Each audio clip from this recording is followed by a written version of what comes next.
hundreds of experiments and you Жүздөгөн эксперименттерди ишке ашырып жатканда анан 101-синде сенин аракетиң ишке ашып кеткенде ал аткарганыңдын баары бекер болбогондугун көрсөткөн эң толкунданткан учур. Биздин изилдөөлөр мээ кантип карый тургандыгын түшүнүүгө олуттуу салымын кошот. Ал абдан маанилүү. Бүтүнчү онкология, кант диабети сыяктуу эндокриндик оорулар жана Паркинсон жана Альцгеймер илдеттери сыяктуу нейродегенеративдик оорулар тармагында маанилүү. Окумуштуу катары менен эң чоң жетишкендигим болуп, Nature Communication илимий журналында жарыяланып, басылып чыкканым саналат. Бул иш биз Казакстанда чыныгы фундаменталдык илим менен алектене ала тургандыгыбызды көрсөтүүдө. Science in Kazakhstan.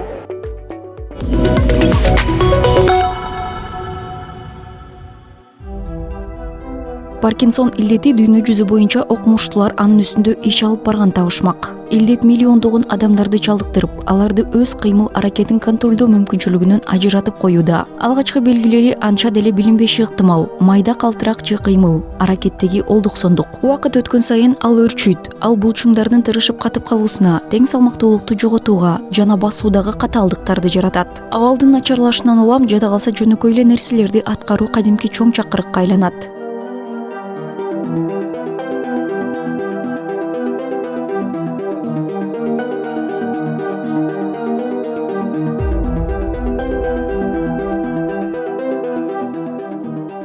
Илдеттин пайда болуу себеби мээнин кыймылды контролдоого керектүү болгон дофаминди өнүктүргөн клеткаларынын жансыз болуп калуусунун кесепетинен. Илдетти азырынча дарылап айыктыруу мүмкүн эмес болууда. Казакстандык окумуштуу Айжан Ахмади жана анын командасы ошол абалды изилдеп чыгуу үстүндө иш алып барышууда. Алардын изилдөөлөрү клетка процесстерин изилдөөдө жаңы келечектерди ачып, адам баласын Паркинсон илдетин дарылоо ыкмасын иштеп чыгууга жакындатты.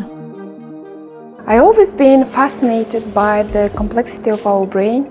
How it works and how... Мени ар дайым биздин мээбиздин татаалдыгы, анын иш алып барганы, анын молекулалардагы кичинекей гана өзгөрүүлөр, оору жана башка патологияларга алып келгенин суктандырчу. Биздин долбоор клеткада бүтүнчө JJ1 белогуна карата жүрүп жаткан процесстерди изилдейт. Ал биздин клеткаларда, биздин организмде эмне кылат? Кызыктуусу, ал белок бардык тирүү жанда орун алган, бактериялардан тартып адамдарга чейин.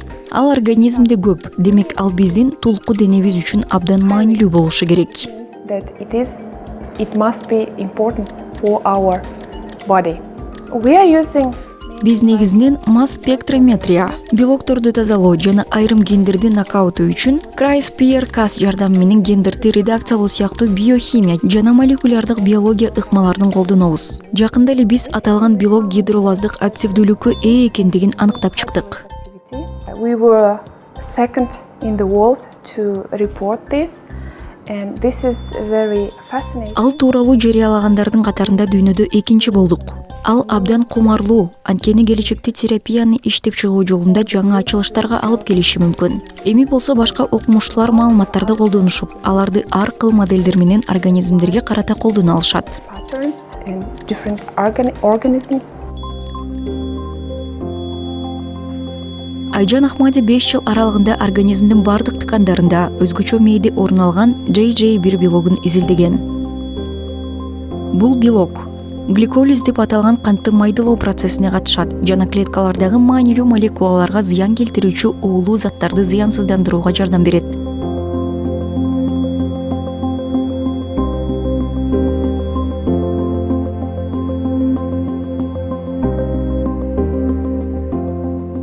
Буга чейин башка окумуштуулар Паркинсон илдетине чалдыккан айрым бейтаптарда JJ1 белогу мутацияланганын аныкташкан. Ал илдеттин өнүгүүсүндөгү маанилүү ролун белгилеген, бирок белоктун так таасири табышмак бойдон калган. Доктор Ахмади дал ошол белок нейродегенеративдик оорулардын өнүгүшүнө жана мээнин картаюусуна кандайча байланышы бар экенин так изилдеген.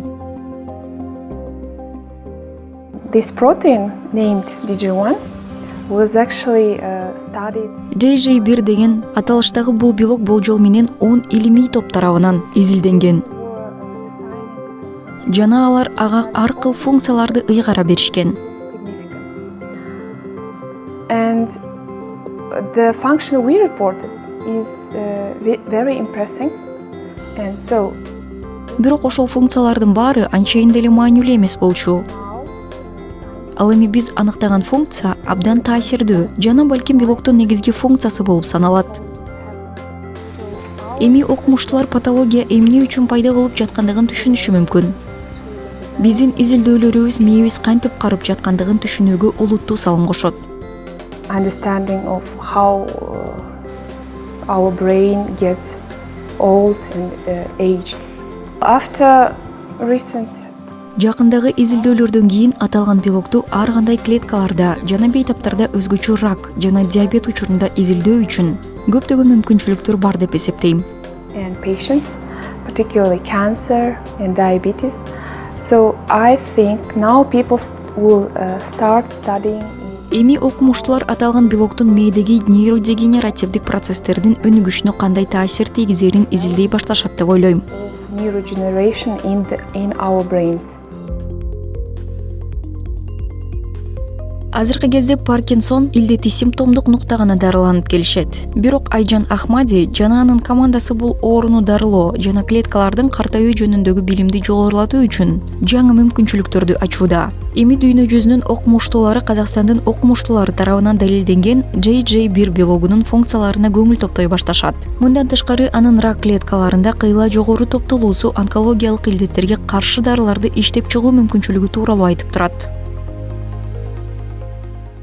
I was working with cell culture, which was Мен клеткалар менен иш алып бардым. Ал дагы долбоордун бир бөлүгү болуп саналат. Жана бизге белоктун сүт эмүүчүлөр сыяктуу жандуу системалардагы маанилүүлүгүнө баа берүүгө мүмкүндүк берген. Долбоордун калган бөлүктөрү жансыз организмдерде жүргүзүлгөн. Клеткалар менен иш алып баруу маанилүү, анткени пробиркада алынган билимди жандуу организм моделдерине өнүктүрүүгө жардам берет. in a glass tube to models in living organisms. I believe that project of Dr. Ahmadi is really important in terms of developing. Доктор Ахмадинин долбоору Паркинсон илдети жана Альцгеймер оорусу сыяктуу нейродегенеративдик ооруларды дарылоо үчүн иштеп чыгууларда олуттуу мааниге ээ деп эсептейм. Анын ролу маанилүү болгон, өзгөчө Казакстан элимине. Биздин мамлекетте ал жергиликтүү окумуштуулар башка лабораториялар менен кызматташтыкта ооруну дарылоодо ушул сындуу олуттуу прогресске жетишкен прецедентсиз болуп саналат. Laboratories make such an important improvement in terms of treatment.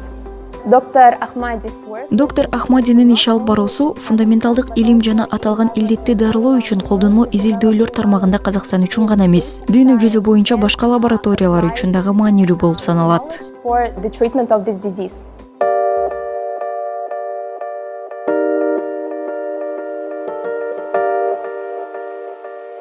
Элестеткиле, бир күнү окумуштуулар Паркинсон жана Альцгеймер ооруларына дава тапканын. Ал дүйнө жүзү боюнча миллиондогон адамдардын жашоосун өзгөртөт. Айжан Ахмадинин изилдөөлөрү ошол келечекке карата жасалган маанилүү кадам. Дал ошондуктан анын эмгектери эл аралык деңгээлде таанылып, эң абройлуу илимий басылмалардын бири болгон Nature Communication журналында жарыяланган. Ал басылмада дүйнөлүк илимдин багытын өзгөртө ала турган изилдөөлөр гана жарыяланат. Казакстан үчүн бул тарыхый жетишкендик. Анткени ал казак окумуштууларынын ошондой абройлуу басылмада биринчи жолу жарыяланышы. As a child, I always wanted to be a director of a firm. Бала кезимде мен бир компаниянын ээси болом деп кыялданчумун. Эми болсо ал кыялыма жеттим деп ойлойм. Мен өздүк грантымды алып, өзүмдүн илимий командамдын жетекчиси боло алдым. Бүтүндөй алганда мен бардык адамдар бактылуу, ден соолукта жашашын каалайм. I want all people to live happy and live healthy. That's why I think. Ошондуктан Паркинсон жана Альцгеймер оорусунун үстүндө иш алып баруум мага чындыгында эле маанилүү бир нерсени жасап жатканымды түшүндүрдү. Жана алардын натыйжаларын көрө ала тургандай сезимди жаратат деп ойлойм. Балким азыр эмес, бирок 10-20 жылдан кийин. There are no any scientists in my family, but my family, they all mostly are in education. Менин үй бүлөмдө окумуштуулар жок, бирок билим берүү менен байланыштуу. Алар мектептерде мугалимдер. Балким мен дагы ошондуктан ушул тармакка аралашып калгандырмын. At university, I used to work as a teaching assistant. During that time, I also met many great professors. Университетте мен окутуучунун ассистенти болуп иштедим. Ошол кезде көптөгөн көрүнүктүү профессорлор менен тааныштым. Алар окуучулар гана эмес, мыкты окумуштуулар дагы болушкан. Дал ошол кезде академиялык карьераны тандап, докторантурага тапшыруу чечимин кабыл алгам. Professor Darhan Utepbergenov, he's from Kazakhstan, but he spent around 20 years abroad, and he came back to share. Мен профессор Дархан Утепбергеновго кайрылгам. Анын түбү Казакстандын, бирок 20 жылдай чет өлкөдө иштеп тажрыйбасы менен бөлүшүү үчүн кайтып келген. Анын долбоорлору абдан кызыктуу болуп, биз чогуу иштей баштадык. He works is very inspiring because when he comes to the lab, he writes down the. Анын дем бергени, анын ишке кылган мамилеси чындап эле таасирдүү болду. Ал киши лабораторияга келген кезде протоколдорду эстеп калып толтуруп берет. Ал көптү билет, анткени 20 жылдан бери бул иш менен алектенип келет. Жана анан дагы иштин жүрүшүндө жаңы кадамдарды коша алат. Себеби ал натыйжаны кантип өзгөртө аларын түшүнөт. It changes. Доктор Ахмадини болжолдоп болбойт. Бүгүн бир эксперименттер гана, эртең такыр башкалары. Ал эми кийинки аптада алынган маалыматтарды талдоо. Ал күнүмдүк иш эмес. Дал ошол айжанга дем берип, ал жандуу организмдер, белоктор жана клетчаткалар менен иш алып барат. Ал жакта ар дайым изилдөө үчүн жаңы нерселер бар. Бирок ал аны менен катар чакырык болуп саналат. Анткени клеткаларда көптөгөн процесстер жүрөт жана өзгөрүүгө карата мамилени болжолдоого мүмкүн эмес. Ар бир эксперимент ал жашоо табышмагын жандырууга болгон аракет.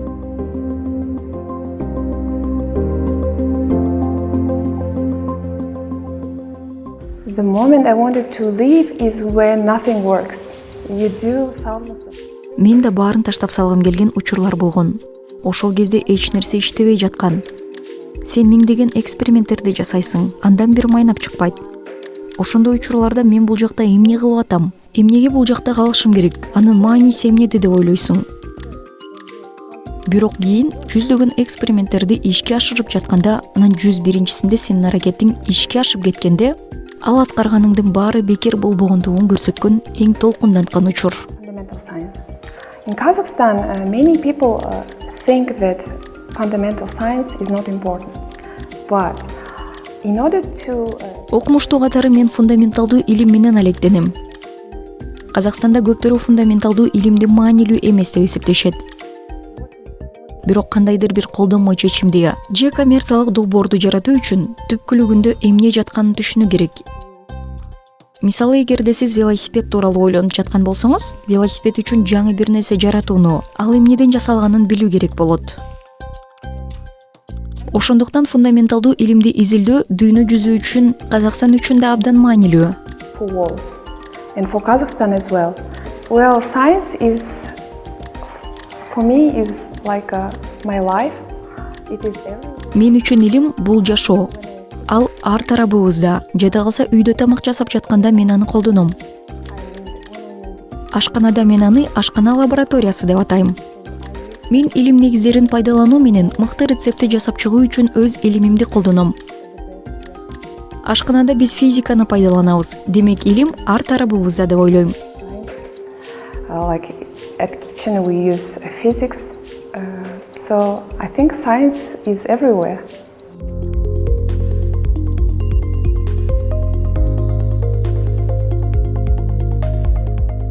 Илимде эксперименттерди өткөрүү гана маанилүү эмес, ал жакта мыкты башкаруучулук жигер болуусу дагы керек деп эсептейт доктор Ахмади. Өзгөчө ал биологияда актуалдуу, анткени анда эксперименттер олуттуу убакыт сарптоолорун талап кылат. Клеткалык нуктар жай баракат өнүкүшөт жана айрым изилдөөлөр бир нече айларга созулуп кетиши ыктымал. Ошондуктан ошол убакытта абдан натыйжалуу колдонуу жана аны менен катарлаш башка эксперименттерди мерчемдөө абдан маанилүү. Ошондой эле командалык иш дагы маанилүү. Биологияда изилдөөнү ийгиликтүү аткаруу үчүн көп учурларда адистердин олуттуу санынын катышуусу талап кылынат. Учурда Айжан Ахмадинин командасы кристаллография ыкмасынын жардамы менен белоктун түзүмүн аныктоо үчүн америкалык кесиптештери менен кызматташууда. Илимий иште олуттуу ролду татаал жана узак мөөнөттүү долбоорлорду ишке ашырууга мүмкүндүк берген гранттык каржылоо дагы ойнойт. For the last research, we got like half. Кийинки изилдөөлөр үчүн биз болжол менен $500 миллион алдык. Андан улам абройлуу журналдарда абдан мыкты илимий иштерди жарыялай алдык. Scientific work in prestigious journals There are a lot. Эл аралык каржылоо алуу үчүн көптөгөн мүмкүнчүлүктөр бар, бирок биз азырынча аларды колдоно элекпиз. Haven't tried. Балким келечекте аракет кылып көрөбүз. Мисалга алсак, Паркинсон илдетин изилдөө үчүн Европада көптөгөн фонддор бар. Алар ушул сындуу долбоорлорго жандуу көмөк көрсөтүшөт. Funds in Europe, they pay a lot of attention for such research. For young scientists, we Бизде жаш окумуштуулар үчүн изилдөө гранттарын алууга сынактар бар. Эгерде окумуштуу 40 жашка чыга элек болсо, ал билдирме жөнөтө алат. Анан дагы мындай сынактарда атаандаштык жалпы сынактарга караганда төмөн болот. to the general calls. Доктор Ахмади илим ааламындагы жаңылыктарга көз салып турат. Окумуштуу үчүн акыркы изилдөөлөр жетишкендиктери тууралуу маалыматты билип туруу жана анын тармагында кесиптештери эмненин үстүндө иштеп жатышканын түшүнүү маанилүү. Илимий макалалар менен портал ал менин Instagram тармагым дейт Айжан. Ал ресурс жаңы ачылыштарга көз салып турууга көмөктөшүп, жаңы демилгелерге шыктандырып, эл аралык илимпоздор менен байланыштарды нуктоого жана илимий коллаборацияны баштоого мүмкүнчүлүк жаратат. Азыркы илимий коомчулукта андай байланыштар илим үчүн абдан маанилүү. It is important to participate in many Өз изилдөөлөрүңдү сунуштап жана демилгелериң менен алмашып туруу үчүн ар кыл конференцияларга, өзгөчө ирилерге катышуу маанилүү. Ал ошондой эле ар тармактардагы иштердин авторлоруна жолугушуу, алар менен баарлашуу жана изилдөөнүн келечектеги багытын талкуулап алуу мүмкүнчүлүгүн тартуулайт. maybe future possible path in the research. In my research, I want to now look at Өз изилдөөлөрүмдө мен клеткалардагы кычкылдандыруу стрессин жана JJ1 белогу, ошол стресстин өнүгүүсүнө кандай түрткү берерин же тескерисинче, кычкылдандыруу стресси JJ1 иш алып баруусуна кандай таасирин тийгизерин изилдегим келет. Мен аны абдан маанилүү деп эсептейм. Бөтөнчө онкология, кант диабети сыяктуу эндокриндик оорулар, Паркинсон жана Альцгеймер илдеттери сыяктуу нейродегенеративдик оорулар тармагында маанилүү. definitely. I think it needs a lot of work, hard work. Also, I think Казакстандагы илим өнүгүүсү эрте баскычында турат, аны так айта алам. about purchasing. Алдыда дагы олуттуу жана татаал иштер турат. Менин оюмча реагенттерди сатып алуу жүрүмүн өзгөртүү керек. Анткени биздин изилдөөлөр үчүн алардын көптөрүн чет өлкөдөн буйрутма аркылуу алдырууга туура келет. In order to get them very quickly. So these procurement stages are shortened. It would be much easier. Алардын алдын алуу үчүн жүрүм кыйла жөнөкөйлөштүрүлүшү керек. Эгерде ошол этаптарды кыскарта турган болсок, окумуштуулар эксперименттерди ыкчам өткөрө алышат. Or a year to get Айрым учурларда биз реагенттерди 6 ай, кээде 1 жылга чейин күтүп калабыз. Анан ошол аралыкта башка изилдөөчүлөр экспериментти өткөргөнгө жетишип, биз ала турган жыйынтыктарга эрте жетиш ыктымал. in our results. I think at the moment my greatest achievement as a scientist is Менин пикиримде менин окумуштуу катары учурдагы эң чоң жетишкендигим Nature Communication илимий журналында басылып чыкканым саналат. Ал жакта мен Казакстандан биринчи автор катары чыктым. Ал иш дагы биз Казакстанда нукура фундаменталдык илим менен иш алып бара ала тургандыгыбызды көрсөтүүдө. Kazakhstan. Бизде алдыңкы жабдуулар жок болгонуна карабастан, биз ийгиликке жетише алдык. Maybe in some cases don't have great equipment, but we succeeded. Доктор Айжан Ахмадинин ачылышы ал медицинанын келечегине кошулган олуттуу салым. Анын изилдөөлөрү окумуштуулар ондогон жылдар аралыгында дабасын издеп келе жаткан Паркинсон илдетине, Альцгеймер оорусуна жана рак илдетине каршы күрөшүүгө көмөктөшмөкчү. Айжан анын командасы клетка механизмдерин түшүнүү жагында жаңы ыкмаларды иштеп чыгууда. Ал дарылоонун натыйжалуу ыкмаларын жаратууга алып келиши ыктымал. Айжан Ахмади ал Казакстан илиминин жүзү. Анын эмгектери изилдөөчүлөрдүн жаңы муундарын шыктандырып, эл аралык илимий аренада Казакстандын өз оордун ээлөөсүнө көмөктөшүүдө.